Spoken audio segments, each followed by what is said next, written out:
want to propose something, a dollar jar. Not a swear jar, but a dollar jar for every time your ex doesn't follow the parenting plan. Every time they do that, a dollar goes in. You could be retired, have a vacation home in Italy. You could be doing your work from a beach, depending on how your co parenting situation goes. Here is something neither my lawyer or anyone else told me about a divorce decree. It is a piece of paper. It's a legally binding piece of paper with sometimes real consequences for noncompliance, but at the end of the day, it's still a piece of paper. And when the other person decides not to follow it, unfortunately, you're the one who has to do something about it. And chances are it has caused you many major headaches before you actually move to do something about it. I found this out the hard way, and today we're talking about enforcement. What to do when your ex doesn't do what they're supposed to do, and what tools actually exist for that, and what you can control when the system moves slower than you need it to. Welcome back to Breaking Upward. I'm Rachel Newhouse, and this is Alice. So if you hear puppy sounds in the background, it's because I'm holding Alice right now. As usual, nothing in this podcast is legal advice. I'm speaking from experience and general information, not guidance for your specific situation. Please work with a licensed attorney in your state for anything involving your case. All right, let's go. What does data say about post-divorce compliance? We'll start with some context because I think it helps to know that you are not alone in this. According to U.S. Census Bureau data, roughly 43% of custodial parents who are owed child support receive less than the full amount owed. About 25% receive nothing at all. Those are just the financial violations. When you add custody schedule violations, communication protocol failures, and non-financial agreement breaches, the numbers are significantly higher. Research on high-conflict divorces suggests that the majority of couples experience at least one significant agreement violation within the first 3 years.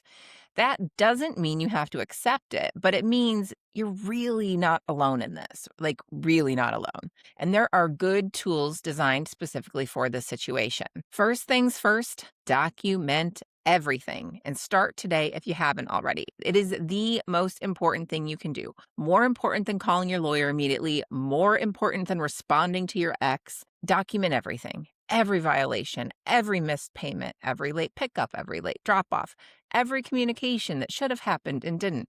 I'm not saying document everything so that you can nitpick someone to death. Also, please don't do that. But if you don't document everything and don't have any evidence, you can't demonstrate to a judge that there is a pattern of misbehavior.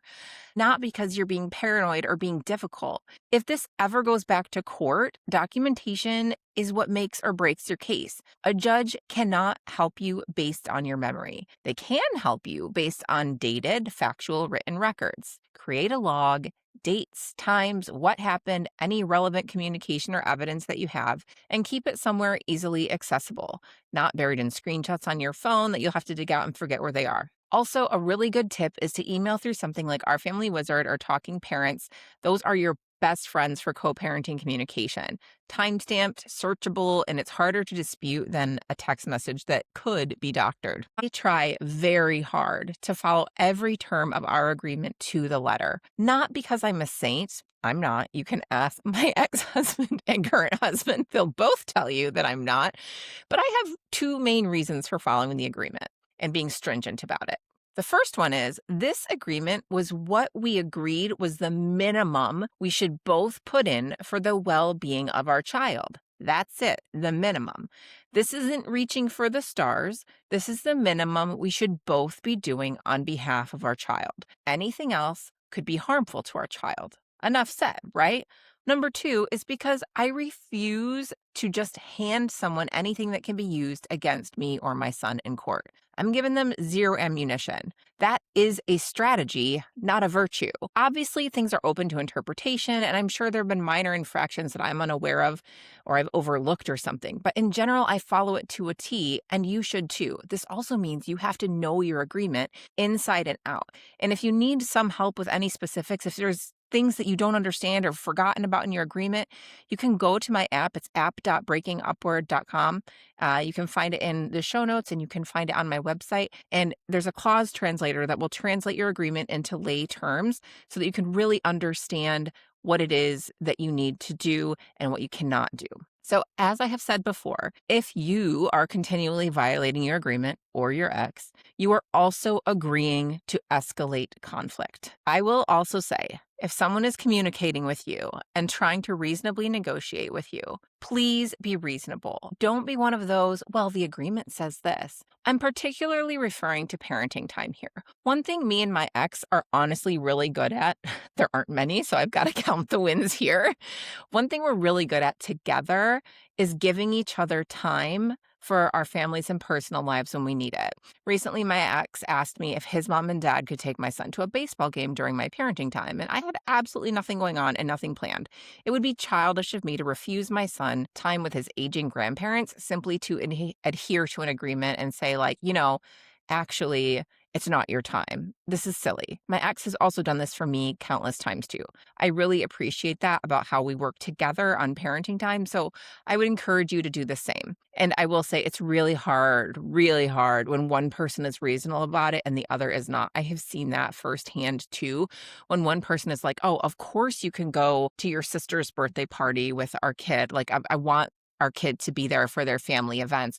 And the other person is like, oh, your family's wedding is during my parenting time. Sorry. It's like, why would you do that to your kid? That's my question always is when you're unreasonable about parenting time, it's like, and your kid not being able to go to stuff, it's like you do realize you're doing that to your kid's relationship with their family. It's not like some thing you're stabbing to your ex. Anyways, I digress. So be reasonable and open to negotiation, particularly when it comes to something that's for your child's holistic family picture.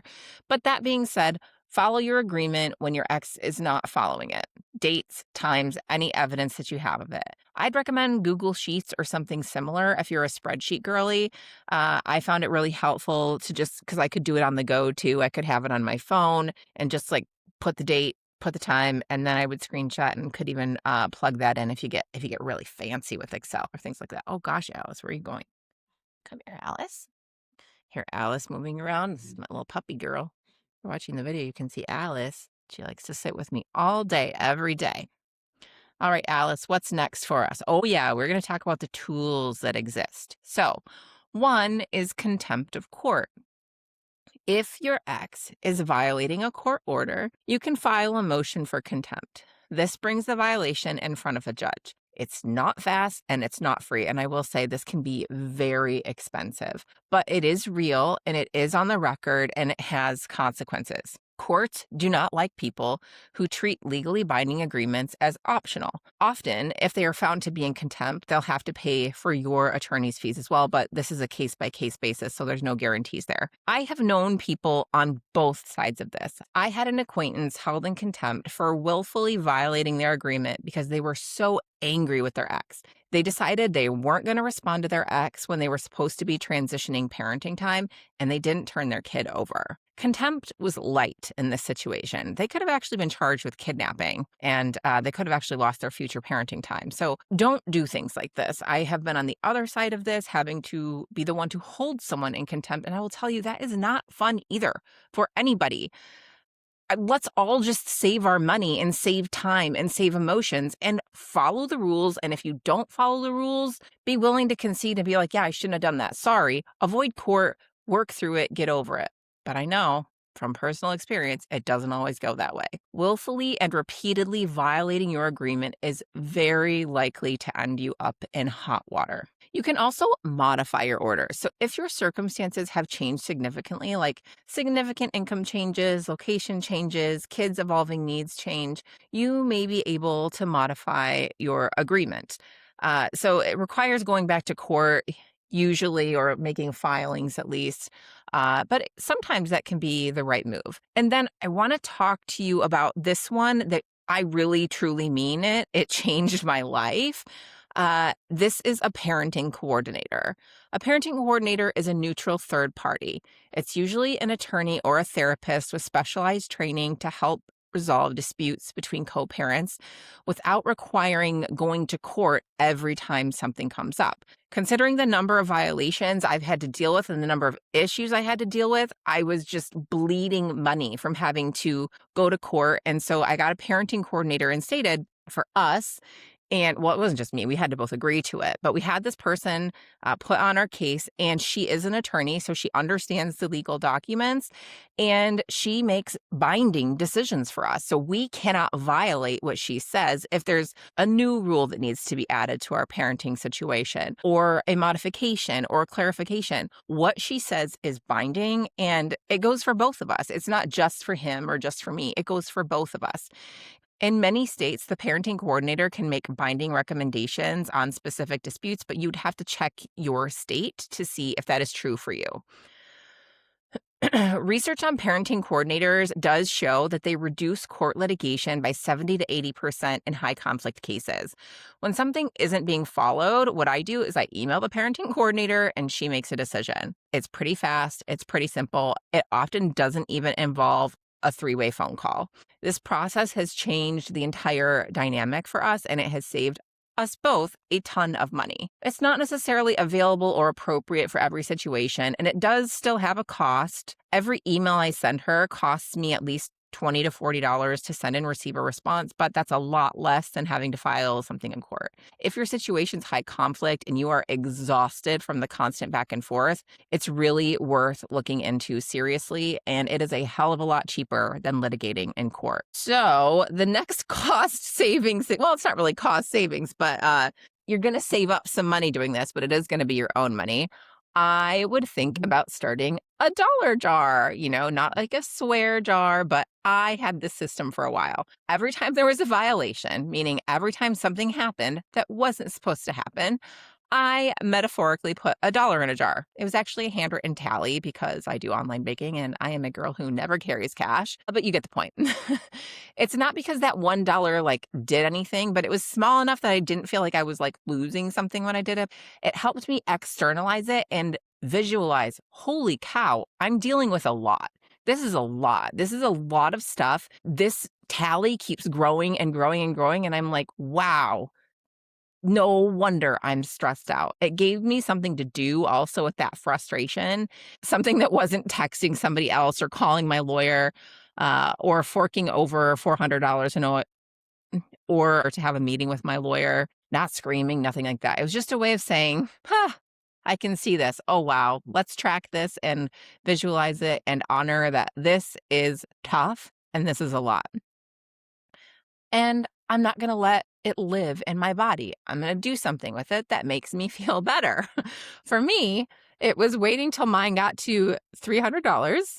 Yeah, you heard that right. And then taking myself to the Peninsula Spa in Chicago with that $300. That is my absolute favorite spa of all time. I do not go often. I have not gone many times, but it's a very, very special treat that I give to myself when I have endured enough BS for a lifetime. And it's just a way to say, you went through it, you deserve it. Let's go take care of ourselves for a minute. So find your version of the dollar jar because there is a very particular kind of exhausted that comes from having to fight for things that were already decided and agreed upon in a legal document. It's a very different tired. And if you're in it, I see you there in it. Okay. I really am sorry. I know how exhausting it is. You're not alone. What about when the system doesn't move fast enough? So say you've got to go through some proceedings or get a parenting coordinator in place. What about when it's moving really slowly? Oh my gosh, can you guys hear Alice snoring? She snores so loud. So there are going to be situations when the violation is real and the remedy is slow and you have to keep showing up in the meantime. That is one thing that is genuinely unfair about this process. The system is not built for speed. It was built for due process. And those are very different things when your kid is involved. In those moments, stay in your lane. Do what you said you would do and be the parent that you said you would be. And document. Maybe the documentation things comes naturally to me as a nurse because we're always taught if you didn't document it, it didn't happen. So I took that same exact approach to my divorce and divorce agreement violations is if I didn't document it, it didn't happen.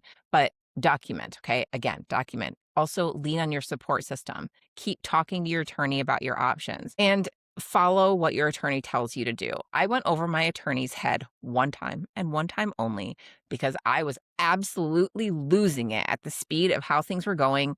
I can't say exactly what it was here, but what I did didn't have serious consequences, but I shouldn't have done it. And I should have been more patient. And in the end, it didn't and couldn't have helped anything go forward faster. And I got a harsh reprimand from my lawyer from it, which was deserved.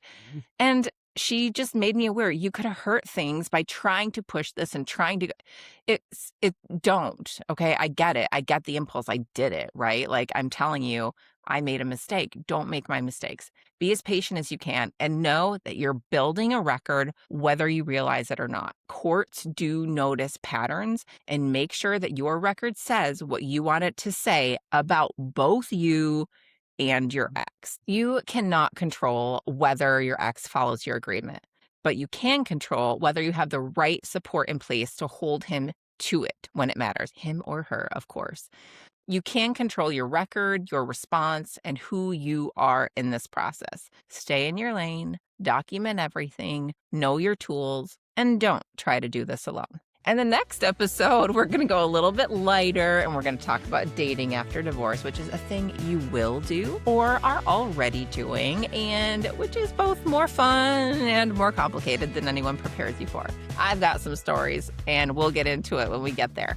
If today's episode was useful, please share it with someone in the middle of the enforcement chaos. I'm Rachel. This is Breaking Upward. I'll see you next week. This is your reminder from me and Alice that Breaking Upward is not legal, financial, or therapeutic advice. Please seek out a professional for your specific situation.